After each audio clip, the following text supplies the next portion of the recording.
Yeah, speaking of bodily fluids, Eliza lost her leg last week. Speaking of bodily fluids, Eliza lost a lot of blood. I was nervous. I can't not believe she survived that. I mean, know. like from a scientific standpoint.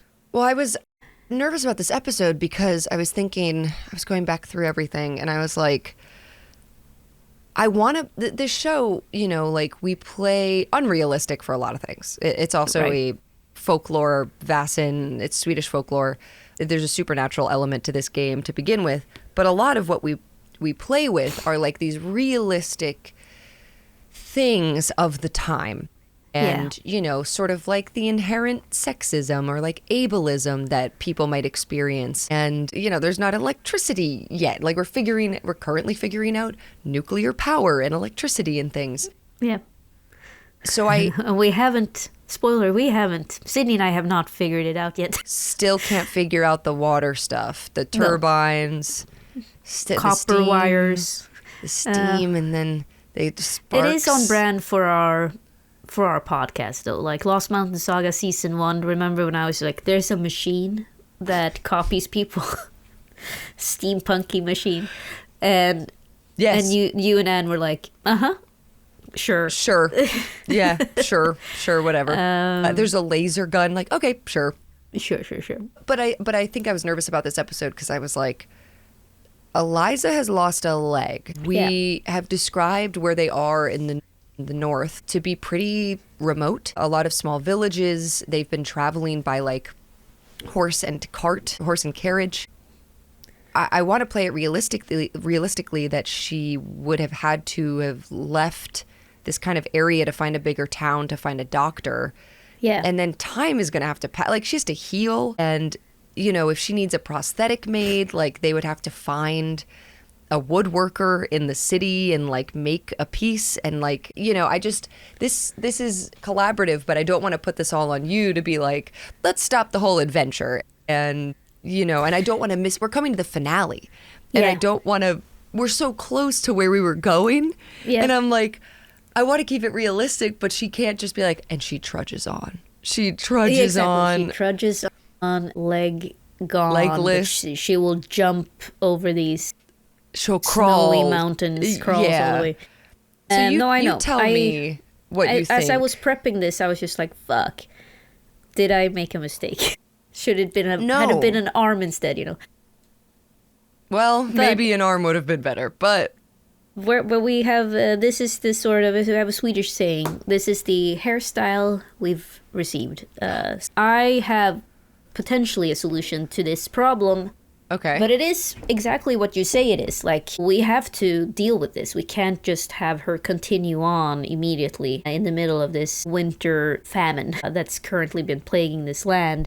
You know, losing a leg in the year of 2026 is a pretty fucking bad situation still. Like, even with modern medicine, you know, there's always the risk of sepsis. There's always the risk of bleeding out. I mean, isn't there like a main artery in your thigh? Your femoral artery, yeah.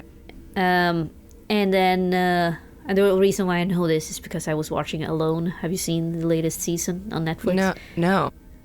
Episode 1, some guy walks in the forest, somehow pierces himself with his own arrow in the leg, and nearly slits his artery. Like, and then he, similar to Eliza, is like, can I continue on? I'm like, just fucking get out of here. You're gonna die. Do they burn the leg? What do they? Because you were like you know, emergency. I mean, he has to quit. He has to. You know, you have to. That's the thing. Like, how long can you survive in the nature without dying? And they have like an emergency thing. I don't think the production company. How did he stab himself?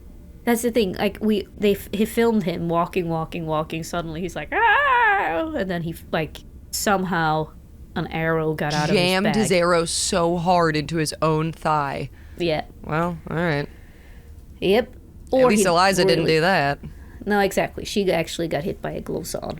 Like something that would normally split people in half. The glowsaw is actually not in the core rulebook for Vasen. I'm just trying to find the camera. I'm using that one. The glowsaw is not in the core rulebook. But I know it's in there because I was like, I've seen this thing, and apparently it was a like a stretch goal, so they weren't supposed to add it. But it's called the Demon Ghost Pig of Sweden. Jesus. And then they have a super cute picture of a pig. So that's stupid. But it's supposed to be very tied to the year walk experience. Like, that was the main thing. But the thing is with pigs is that I don't find them extremely scary. They can. The boars can be very scary with the tusks. Yeah, like, they're scary in its violence, but you know, there's still sort of like, it's hard for me to be like, oh, what a haunting creature. Like, a dragon seems very scary. Even a cat can be like predatory. I think that's the thing. Like, they don't look like a predator in the way that I see what you're saying. I would find a wild boar who's, you know, like glowing and like snorting and like has these horns or tusks. I would find that very scary. Yeah, I mean, for real, if I walked around in the forest and I saw a boar, I would be like, fuck me. Oh, yeah. I'm gonna die. You're gonna die, yeah. Yeah. Same with, like, finding a bear cub.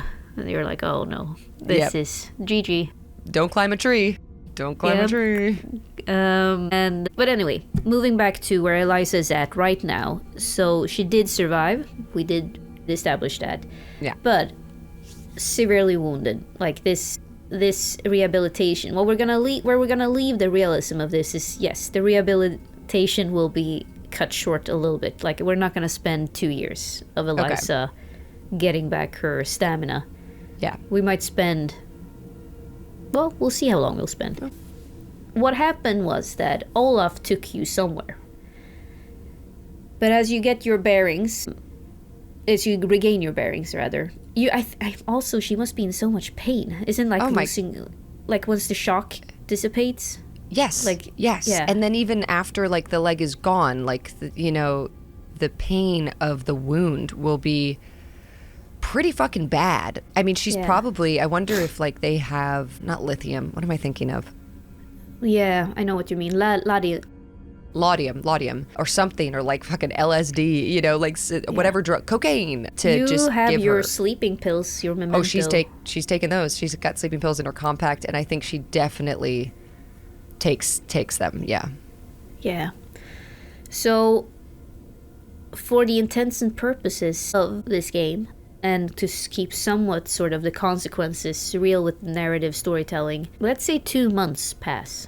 Like 2 months pass where Olaf is by your side. Like, that's mostly what you're remembering. Him stroking your, like, taking care of you, sitting next to you, sitting by you, feeding you. Some nights are worse than others. Sometimes you might be coherent. Sometimes you might be even able to talk a little bit. But I think, like, the mental toll of what you experienced, like all these you went through a horrifying, nightmarish scenario before even you lost the leg.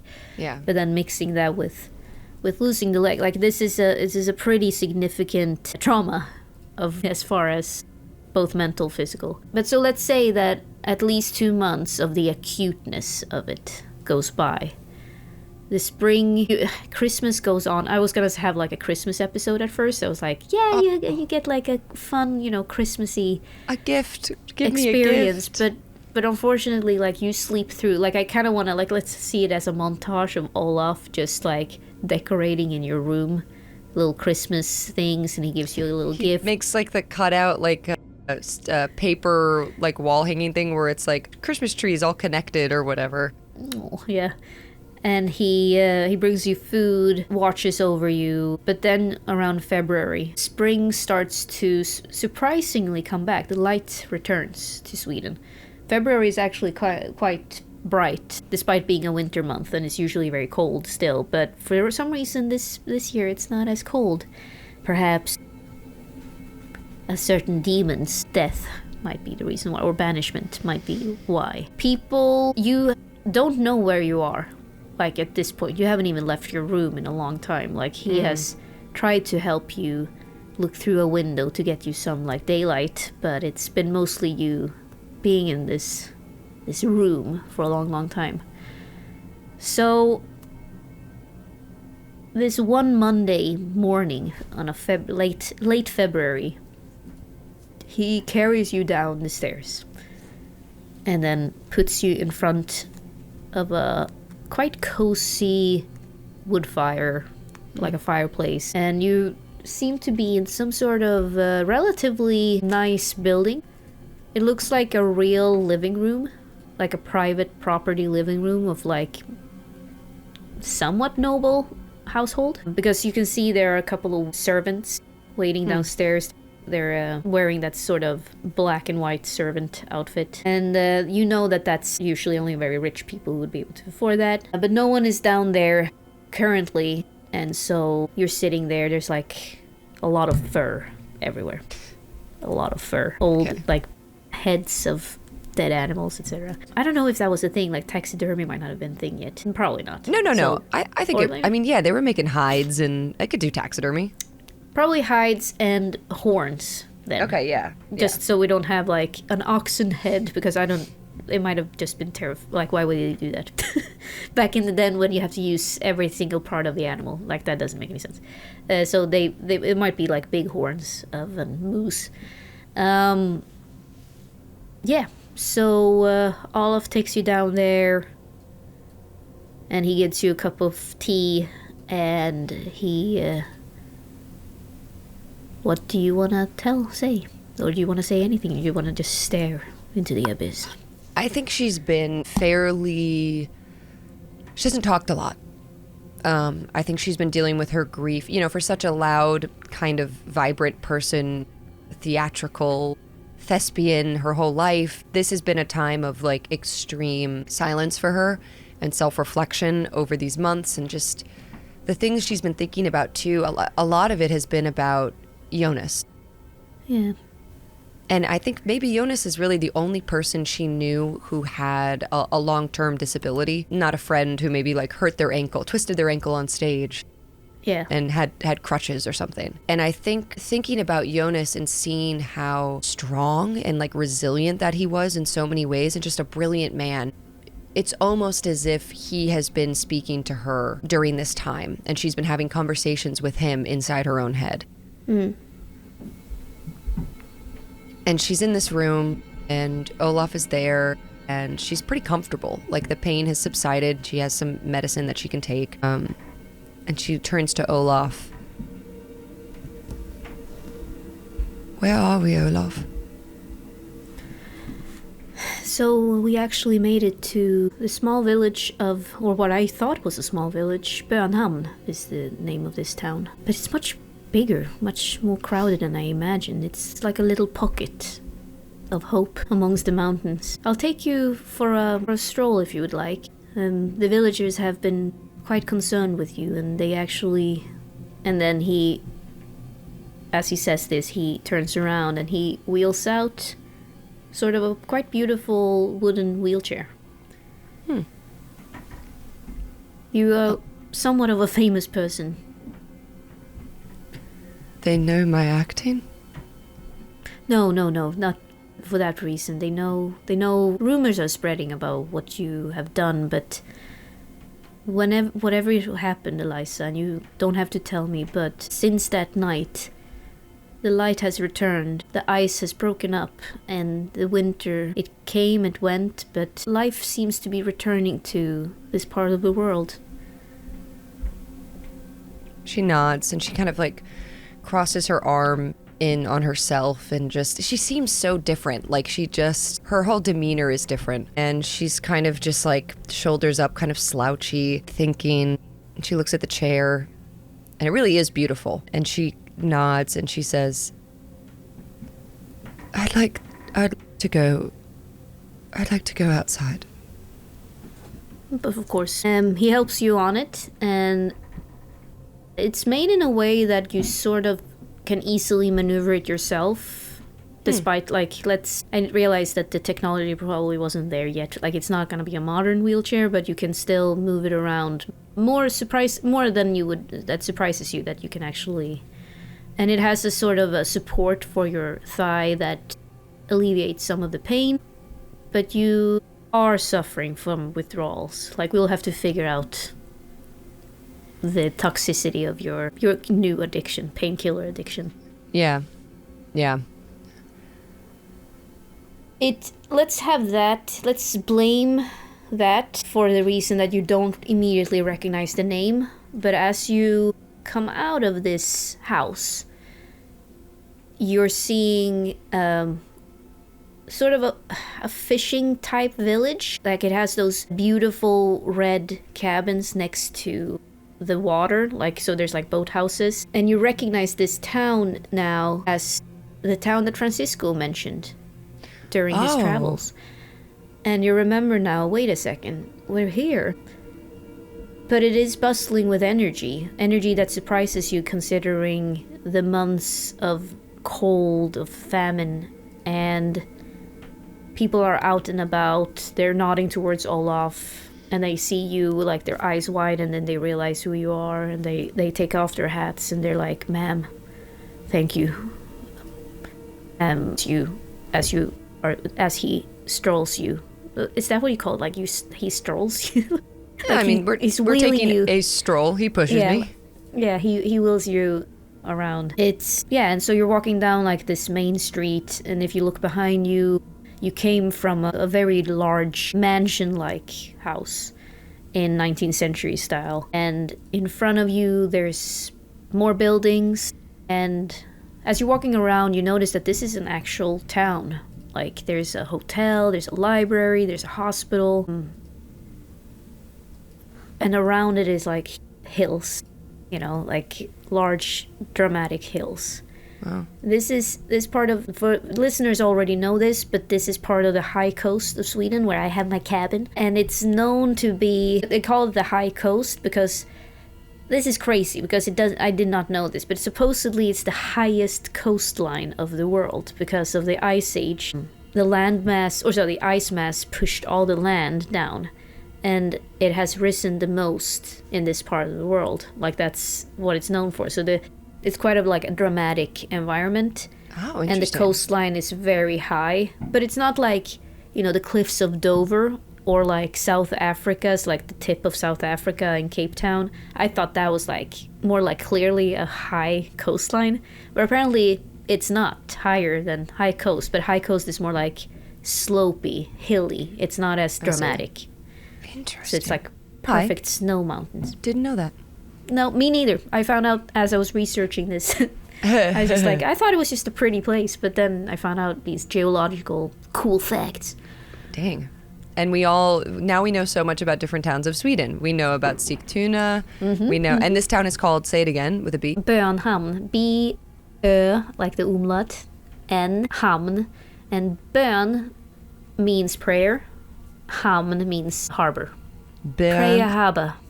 Bönhamn. It's almost close to Bergheim, which is the club in Berlin that's really hard to get into. Bergheim. Woo! All right, so they're taking this stroll then. And yeah, I think Eliza's like a little bit overwhelmed almost, which again, so strange for her. Like, she's so used to talking to people. Like, she's the one who does the talking. And now these people are kind of coming up and passing and saying thank you and things like that. And she's just kind of like looking at them a little bit wide-eyed and like nodding and muttering like in Swedish, like, of course. And I think in this time period, she's sort of not thought about what had happened. She's been focused on recovery. And again, she's like been having these conversations with Jonas absent-mindedly in her head. And I think suddenly, like, while this is happening, she's looking around, she suddenly remembers Jonas in the cave. And it wasn't Jonas. And she's having like these quick flashes of things of Daphne. She'd like completely forgotten, basically, that she had spoken to Daphne. And then she just remembers all of those little moments and the woman changing into this bestial pig and the things that it was telling her. And she feels empowered, but like relieved. Like, she feels this strange weight truly being lifted off of her, as if that was what like had crushed her leg. Like, this weight of everything that had happened. It wasn't this pig that like gored her and they had to cut her leg off. It was this heaviness that she feels slowly being released. as, like the snow is melting.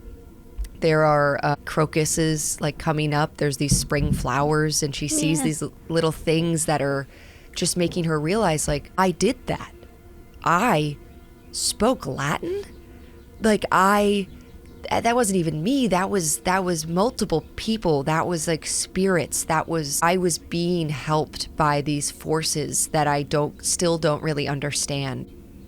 And I think she's like smiling. Like, if this was being shot, it's like a close-up on her that pans down from Olaf, tilts down from Olaf, and it's her, and you see her looking at everything, and you see her facial expression go from this sort of overwhelmed worry to just taking this in, and she smiles a little bit.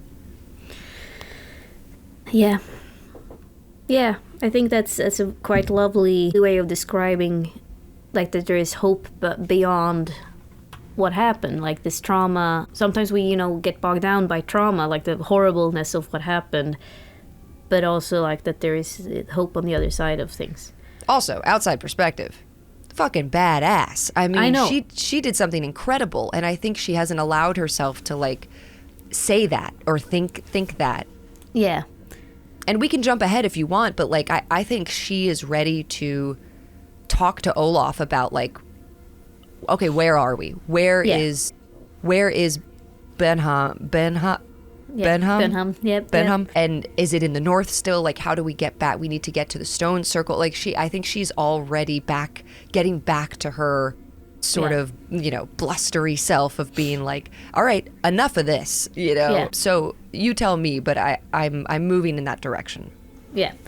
So Olaf, classic Olaf, being overprotective at first and being like, we don't have to do this, Eliza, we have to. But then he realizes that, like, all right, you're back, cool, because I have some things I would like to discuss with you. Yeah. And so he, like, I can see, like, how you guys are forming sort of like an everyday life up here in the next few weeks of, like, you doing your routine, etc., etc.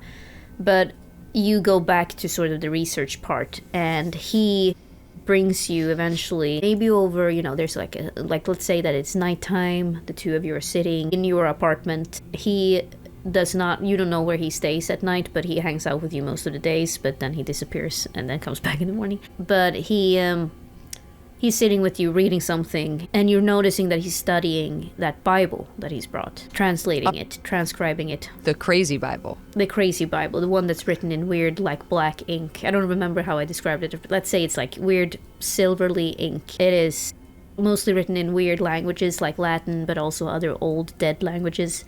And so he's having a hard time understanding everything, but he's like, these passages. And then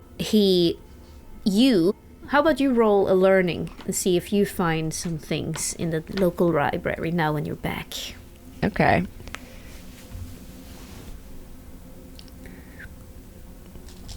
Oh, I just have to get my dice. Okay. Oh, I have to uncheck all of my stuff, right? Yes. Okay. We're back. We're so back. All right. So back. Learning. All right.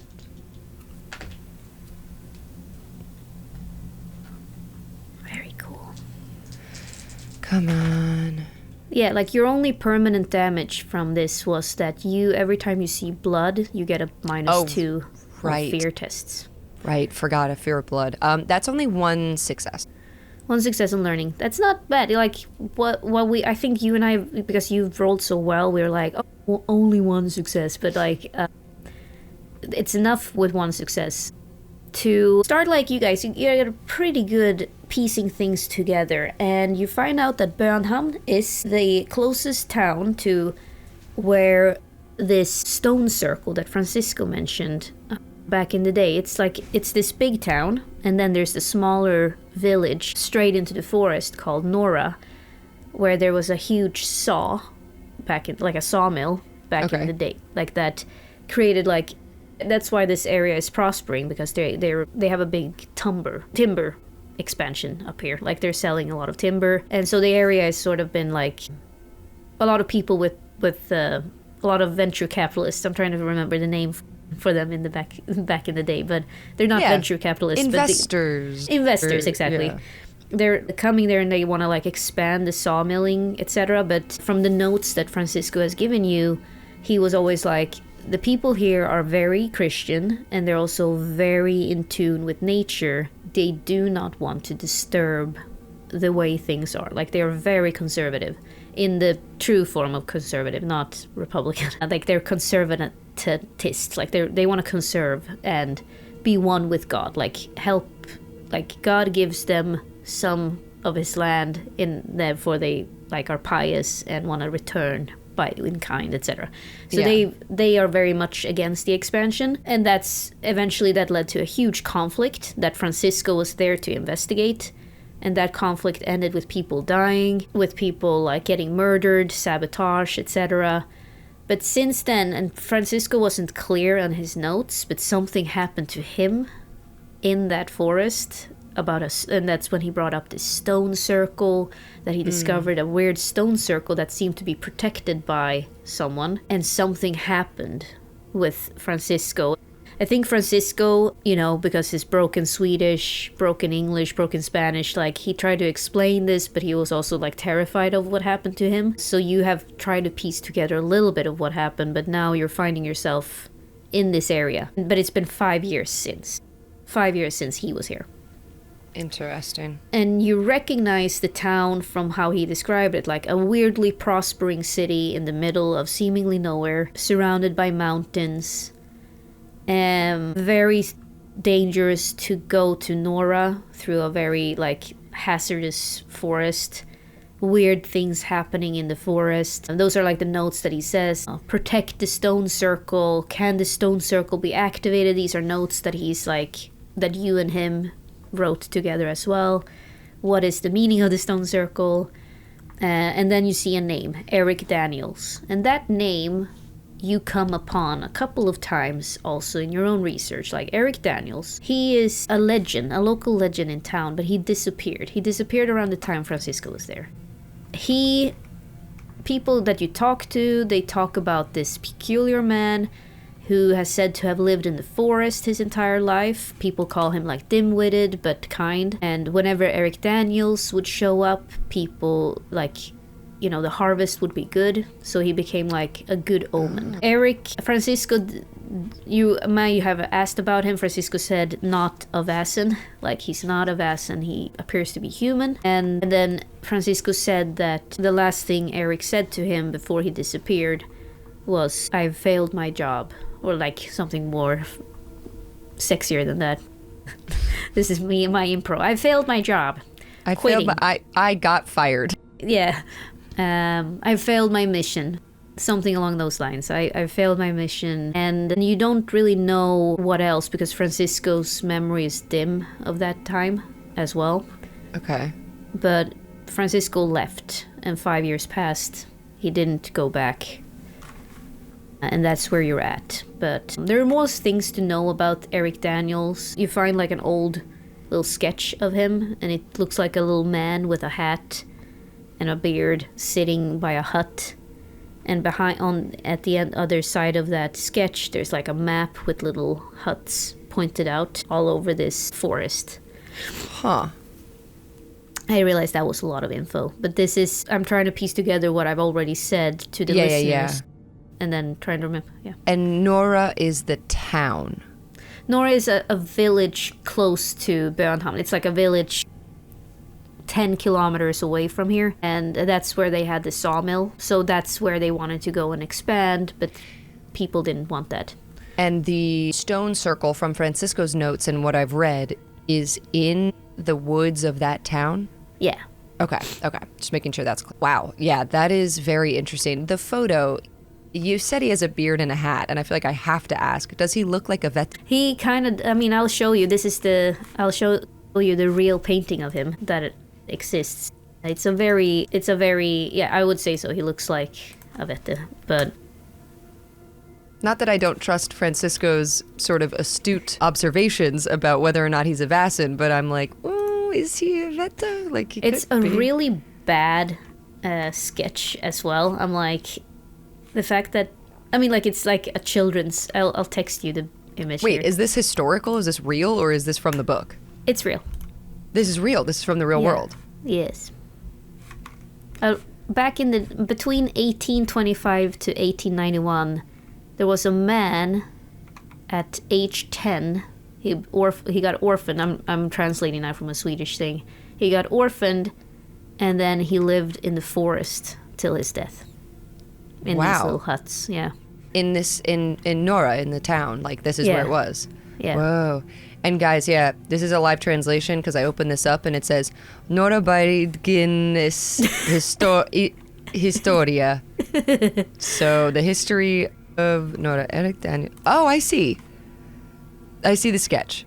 Yeah. Describe it for our audio listeners, which is... We'll send it, we'll post it on the Patreon or in the Discord. But yeah, it's sort of, it almost looks like an old, like woodblock print or something. Like it's black and white. It's like a sketch, and it is a bearded man sitting profile, and he has on like little shoes and like a little vest maybe and a long sleeve shirt. And he looks like he has a long white beard, and he's a little hat on, although it's not a pointy hat. It's not like a gnome or red cap or something. It's almost like a Yankee Doodle hat, like there'd be a little feather in the side. And it looks like he's building like a net, like a hunting net, like a snare or something. And he lives in a little hut. It's a little hut. And that hut, one of those huts are like 200 meters from my cabin. Whoa. Like there are remnants left. So you can walk his path in close to my cabin. There's like a path. They call them Erik Daniels path. It's a terrible path. Whoa. Like nobody's taking care of it. But because he's not there. Because he's not there anymore. I know, which is like, and so I crafted this entire like a side mystery that I wanted to tie into Man of River. I'm like, what if Erik Daniels was guarding something? Like, guarding. Like that's what a Daniel Copper. Oh my God, Cooper. What the hell is the guy? Not Copperhead. Not Demon Copperhead. Copperfield? No. Copperfield. David Copperfield. The treasure. Is that? No. Oh, I didn't even remember. I've never read David Copperfield. I feel terrible. Copperfield. Who's the guy?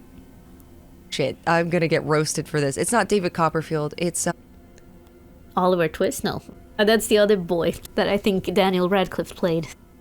No, it's like the treasure. Oh, whatever. Anyway, this is very cool. The Erik Daniels thing, and now when I visit you, I want to walk the path with you. Yeah, because it's like so this is like a feeling that I don't know if it's hard to describe, the feeling of like melancholy mixed with like enormous amount of being in front of something bigger than you. I don't know how to describe that, if there's a word. There's a word in it for Swedish called vördnad. Actually, revered. Like vördnad would be deep respect, reverence, veneration. Okay. Awe. Like, I guess this awe I feel when I'm standing in front of something so old and, feeling like someone stood here 200 years ago, and what the hell, what were they thinking about? Like this stone right here. That's why, like in some Native American cultures, stones are like the most blessed things because they represent ancient history, like they're the oldest things in existence of the world. I mean, that's how I felt when I went to Europe for the first time, when we went, not only Gotland, like when we went to Visby, obviously, but then also in Italy, like the walls in Perugia you can see the different stonework of like, these were the Etruscans, then you can see like these were the Romans, and like this is, and you're just like, this rock is so fucking old. I know, and it's like these civilizations are so old. They came and went, and then they just disappeared. And I'm like, that's gonna happen to us, and like... Yeah, and what do we leave behind, and what do they see, and And like things that we won't, everything's digital now, so if that stuff disappears, then we won't leave anything behind. Like this era might be completely gone because, the server halls died or something. God. We don't leave behind stone the data anymore. Yeah, I mean our internet. Yeah, I think my dad asked me once. He's like, "What's the oldest storage solution, so to speak?" He's like, "It must be stone, right?" And I'm like, "Huh, haven't thought about it." But then I'm like, "Yeah, you're right." Stone box. Like a stone, like the oldest scripture, because obviously Alexandria Library burned down. Yeah, a cave. The oldest storage solution. Fucking put it in a cave. Yeah. Bury it. Oldest storage solution is bury it. Which is obviously for vast and mystery. I know, fuck, we're sidelining so much, but I knew this episode was gonna be a mess. But like my favorite thing is, you know, the old exorcist stories of like opening up an old stone cave, something comes out. Like that kind of stuff, it always gets me. Like I recently found out that they found like an old mammoth in a cave somewhere with a bacteria that's resistant to antibiotics, you know, things like that. It's like fucking horror much cooler to me than sort of alien stuff that is like, because that's new. I like the ancient stuff. Yeah, old horror. Old world horror. I also love when people say new world, old world, like the old world, they abandoned the old world. That gets me going too. That's your love of Lord of the Rings. Oh yeah, fuck yeah. Because also, okay, small tangent once again. I know we're at I will find our way back into the episode, but with Lord of the Rings, especially now because I reread the Silmarillion and all that stuff and all the old tales, like fucking everything. The third age is the apocalypse, like the post-apocalyptic world of like a much cooler, two cooler ages basically, and that's when the Lord of the Rings is set.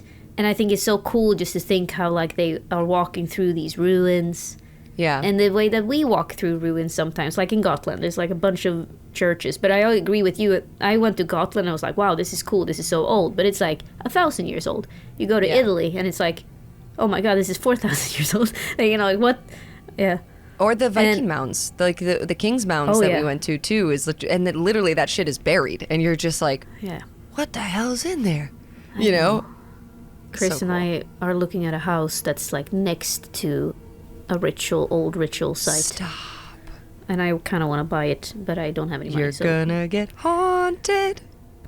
Yep. Anyway, we will come back to the episode now because you discovered this about Eric Daniels and this man that is like guarding something in the forest. And the stone circle that's somewhere in this forest. You're getting all these things. But then Olaf is sitting there continuing to translate, and you see some of his translations, and he's like, and one of them stands out to you, or a couple of passages stands out to you.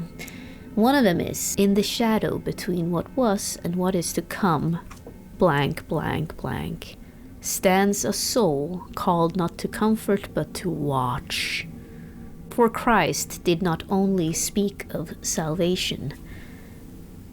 As the Father has sent me, so I send you. And the one who hears must choose to remain or to rise. Blank, blank, blank. And then another one is, the guardian's post must never stand empty. Chaos, blank, blank, blank, blank, blank, beyond the gate. Blank, blank, blank, cannot be broken, requires a soul. Oh. Let's end it on that note. Because I also liked your expression. It was like, yeah, whatever. And I'm like, what? Well, I was like, we know this. Yeah, fix the circle, blah, blah, blah. Interesting. Well, me and Olaf are going to have a conversation in this next episode. Oh, you want me to be the father of your children? Is that the conversation? No, Olaf, no. Something, yikes. Fine. I'm gay anyway. Anyways, see you next time. The biggest reveal of the season, Olaf's sexuality. Yeah. He read Heated Rivalry and discovered things about himself. The Bible slides down and it was just a fake cover and it's Heated Rivalry underneath the Bible that he's